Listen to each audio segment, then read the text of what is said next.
So all the buildings around you, they are from that time. And maybe you heard about the man who was in charge of that, an architect who was in charge of creating the new city, a city which was exploding. We had so much of a growth of population, you know, that we needed to transform the city of Paris from a very old city into a modern city with those straight axes, wide avenues, and the man was called Haussmann. So maybe you'll hear about him if you study architecture. Of course, if you want to become a great architect, sure you will hear about him. He really marked his time, the end of the 19th century, and at the center of that district, look what we have. You've been walking all around. This is the largest opera house in the world. Ooh la la, we are very happy and very proud of it. It's not the number, not the largest because of its number of seats. We only have, what, 2,000 seats inside. But the stage is the largest stage ever. If you want to become a professional dancer, if you want to dance, classical dance, of course, the apex of your life will be to dance here at this opera house on the stage. On that stage, which is the largest in the world, it's also the hardest because on the stage has got an angle, some kind of slope. You see the corridor on the bus. You don't really feel this, but it has a slope, a very small angle, about 10 degrees. It's nothing when you walk, easy for you, but when you dance, it's a nightmare. I can tell you that. So you can visit it. We still, of course, play operas here without any problems. Beautiful ballet. You can imagine when the 450 dancers are together on the stage. This is absolutely stunning. There's no word to describe it, okay? Alors you see, you can check it, I've told you, I'm not lying to you. Look at all the buildings. Look at all of them, they've got the same height. Everything is symmetrical. Haussmann, that guy, loved the symmetry. He loved the Roman times, and he also loved America. By the time you were starting to be developed, he looked at your way of making cities with those straight axes, so he copied it, right? But he added some trees. You see all the trees? I'm going to talk about the trees, what we call the toilets for dogs, later, okay? Voilà, voilà. Now, I've got many things to tell you. With Jean-Charles, we're going to turn right, and I'm going to take you through the poorest area of Paris. You ready to see your hotel? Yes. I'm teasing you. In fact, you're going to see now the most expensive area. So just dream, my dear friends. I'm going to be a little bit sexist by telling you the fact that in this street, we usually say that this street is for you ladies. Look at all the greatest jewelers in the world. Look at Cartier on your right-hand side, just here, under the scaffoldings. Cartier, that's the #1 in the world. Valerio on your right-hand side, Piaget, we have Van Cleef. This street is called the Rue de la Paix. The Rue de la Paix, Peace Street, and you know what? If you study French, this would be a good way to learn French by playing at the Monopoly game. Have you heard about the Monopoly game? What's the most expensive street for you in your version? That's Park Place, yes, and Boardwalk, you remember? That's it. So in France, on our French version, that's the Rue de la Paix. Voilà. The Rue de la Paix, that's the street we just passed. We're going to come back this way, but look on your left, right-hand side. Look at the Ritz Hotel. I see my car. My driver will drop me. Yeah, okay. You see the brown car? The 911? This is the Ritz Hotel, the first deluxe hotel in Paris, the place where Lady Diana, left on that tragic day on the 31st of August 1997, where she found death. She had the car crash. This column on your left-hand side, can you read Latin words at the bottom? Neapolio, E-M-P-I-M-P, Og. This is the Imperator. Neapolio is Napoleon. For those who are on the left part of the bus, it's easier for you to see at the top the statue of Napoleon I. This column, it's like a comic strip, a cartoon. It relates the most amazing victory he had. You know that Napoleon was a very humble guy, very modest, very kind, okay? Forget it, of course. He was a real vain emperor, and he wanted to show his victory by just symbolize his victory by stealing to his enemies 900 guns and cannons. He took those guns and cannons made of bronze, and guess what he did? He ordered to erect this column.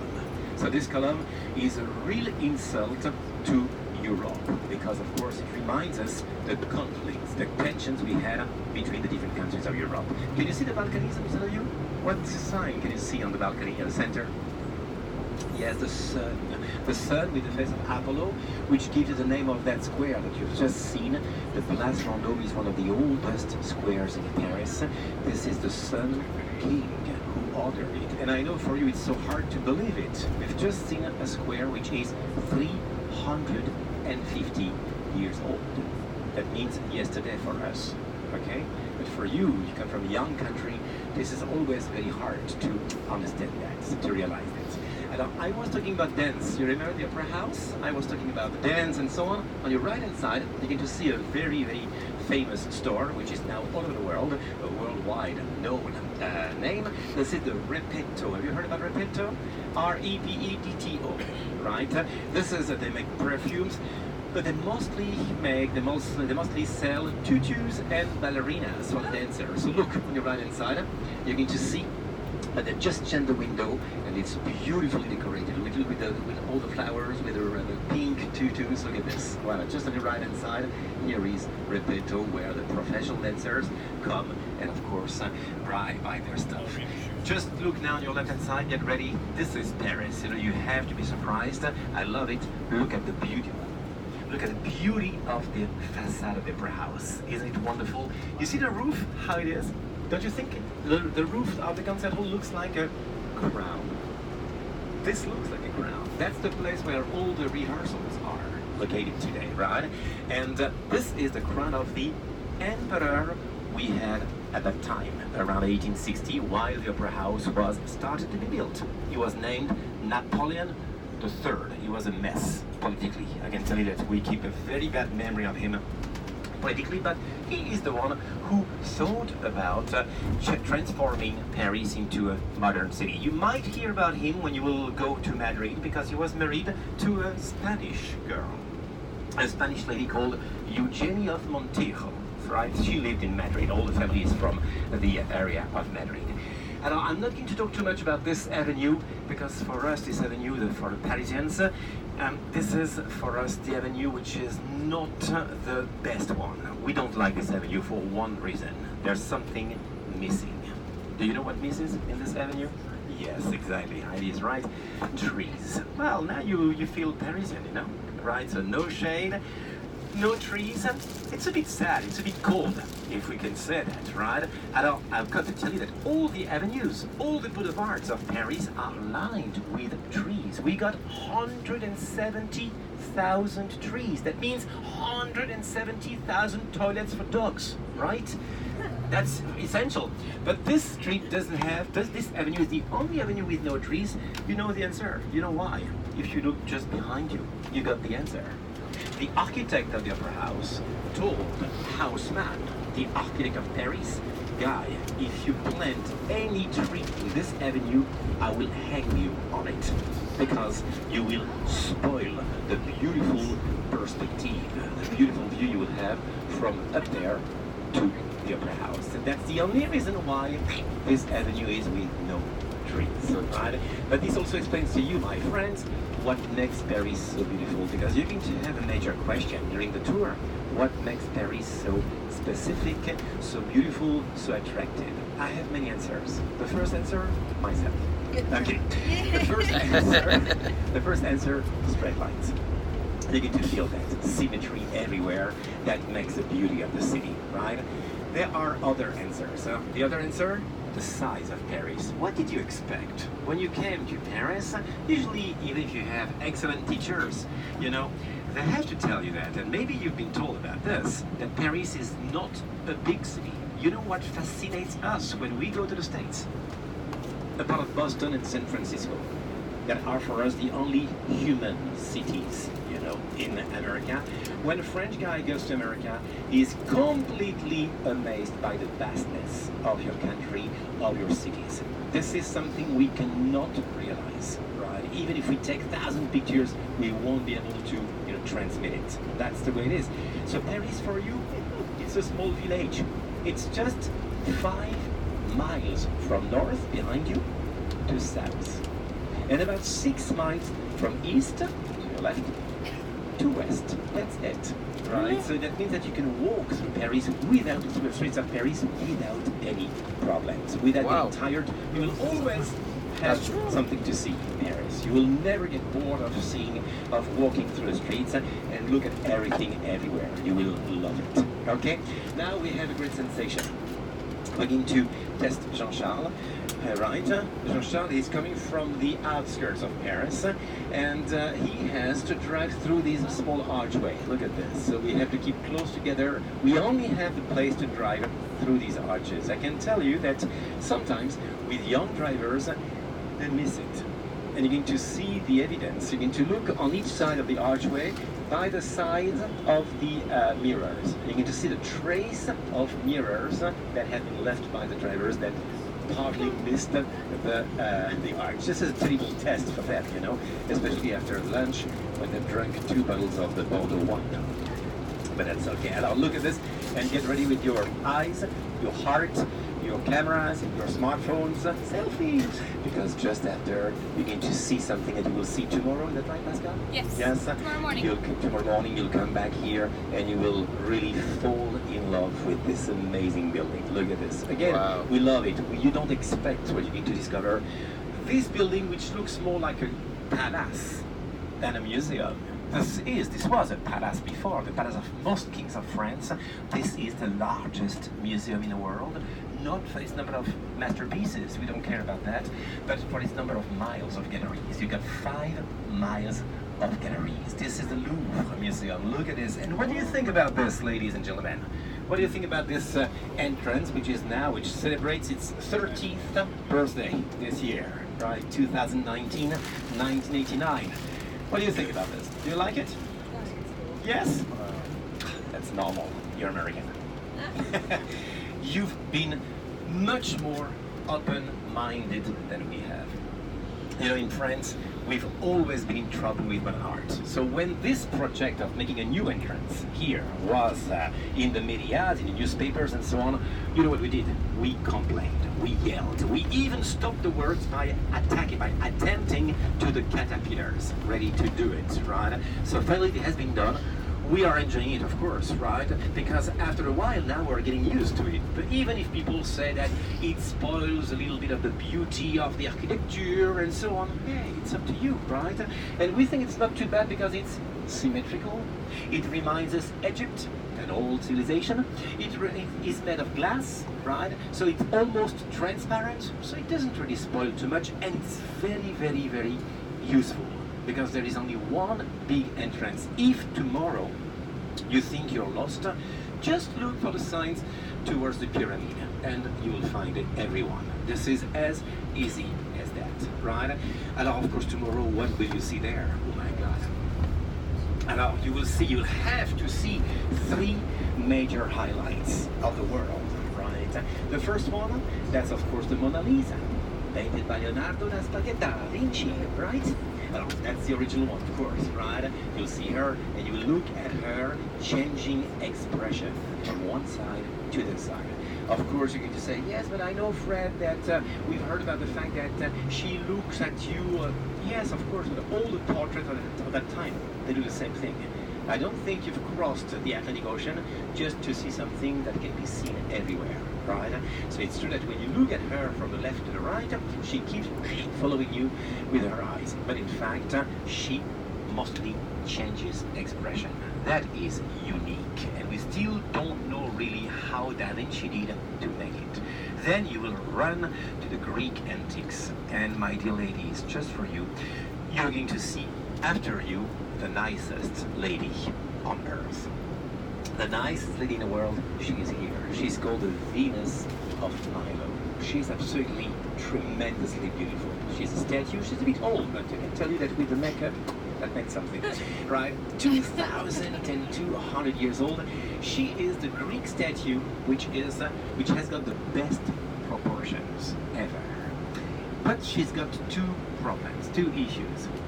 You know, if your boyfriend, your girlfriend, whoever, if your lover tells you, oh my darling, you look like the Venus of Milo, this will be the best compliment for you. I can tell you, this will be the best, except for 2 things. First thing, she doesn't have any arms. So, no washing, no cooking. I'm kidding. So, that's good. No reaction. That's good. You should kill me now. But the worst thing is that she's got a humongous foot. She's really very well proportioned, but she's got a foot. This is the giant foot, right? So that's why if you are called, if you are nicknamed Venus of Milo, that may also mean that you've got big feet. So watch out about this, okay? So you'll see that. And after that, you will make your way to the winged victory of Samothrace, of course, which is also a great Greek highlight that stands at the top of the staircase at the Louvre, right? And then you will be able to explore, all the different galleries. I can tell you that many guides will tell you that if you visit the Louvre entirely, it will take you 3 weeks, it will take you 2 months. Okay, who cares about that? I just calculated, I was upset by that. I said, okay, let's count. Let's do a bit of mathematics. You got 36,000 masterpieces in the Louvre. Okay, we know that.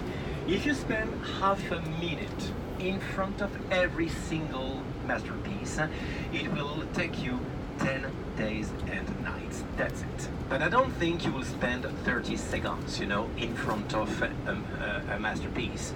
This is an insult to the artist, right? You might want to stand there and take your time. So take your time and see whatever you want to see, okay? And Pascal will give you a meeting point, a certain time to meet, and there will not be any problems. Okay, dokie? Voilà. I'm going to tell you a few things about Paris now that we are stuck in the traffic jam. That's good. About Paris, I told you that Paris is a small city. You know what Paris looks like?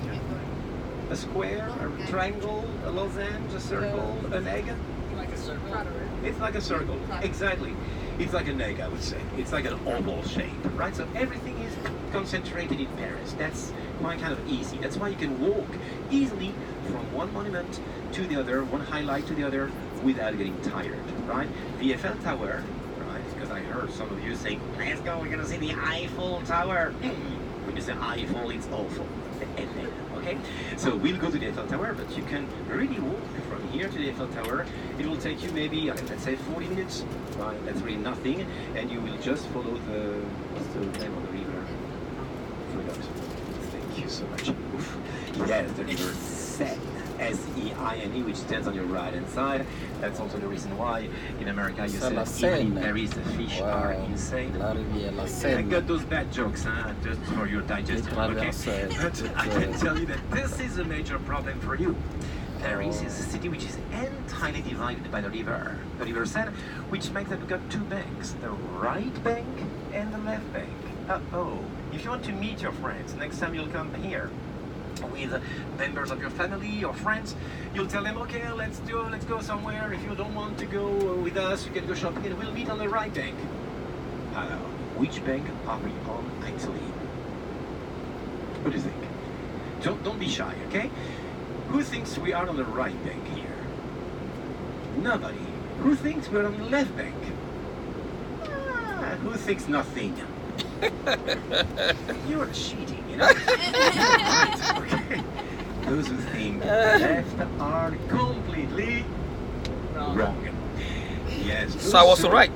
This is the right. C'est la rive droite. Yeah. That's the right thing. But of course, I usually ask the question why we are driving this way, because you're completely backwards. In fact, we are reversed, right? You have to look at the way the river flows. And it flows from east, in front of us, to west. So that's the west, towards your country, okay? So you understand, as you see Paris as exactly as I am, this is my right hand side. The right bank, your hotel will be on the right bank, and the left bank, okay? Right? That's as easy as that. So, now what do we know? We know that Paris is a small city, that it looks like an egg, a circle, that it's entirely-crossed by the river Seine, that it has got 2 banks. Oh, how many people do live in Paris, actually? Downtown, just downtown. Don't think about the urban area, don't think about the outskirts.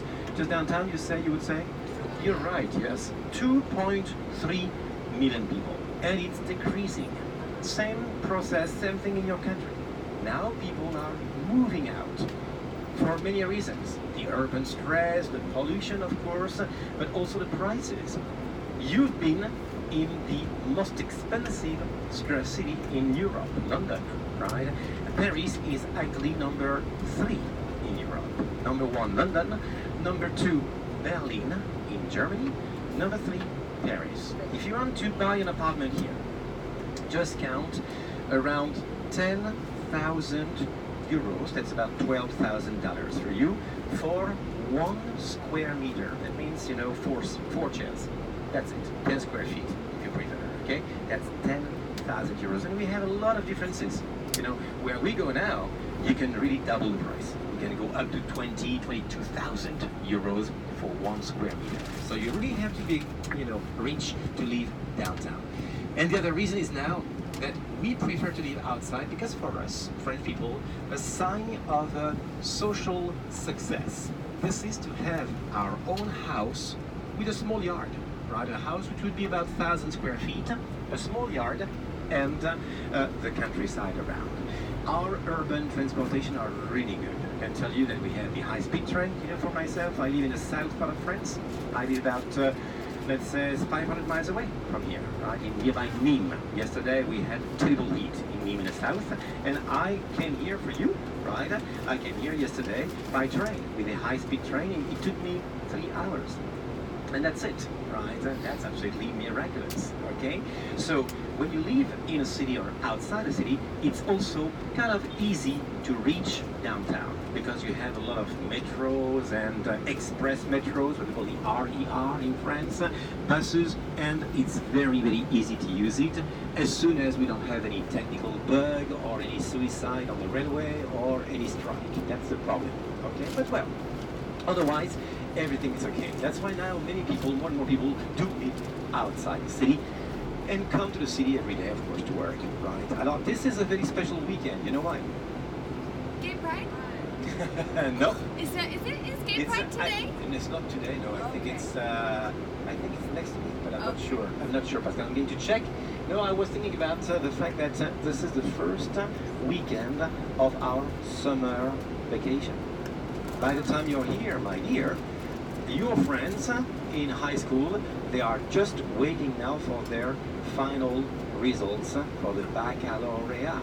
You know what the baccalaureate is, right? Yep. That's the final exam that you have on 12th grade, senior grade, which allows you to go through college. And they've just passed it from the 17th of June until the 22nd, 23rd of June. Now they are waiting to get some oral exams, and then they will have the final results on the 8th of July. So then they will be off. But for the other schools, primary schools and junior high schools, you know, they are now on holiday, on vacation. So for 2 months, and they'll come back to school by the 3rd of September. That's the way. So that's why you will not see too many French people. We have a lot of them who left already or are leaving actually, you know. The roads are completely blocked. They warned us about the traffic today. That's the way it is. Voila, voila. So 2.2 million people in Paris. Do you know how many people at all with the suburbs?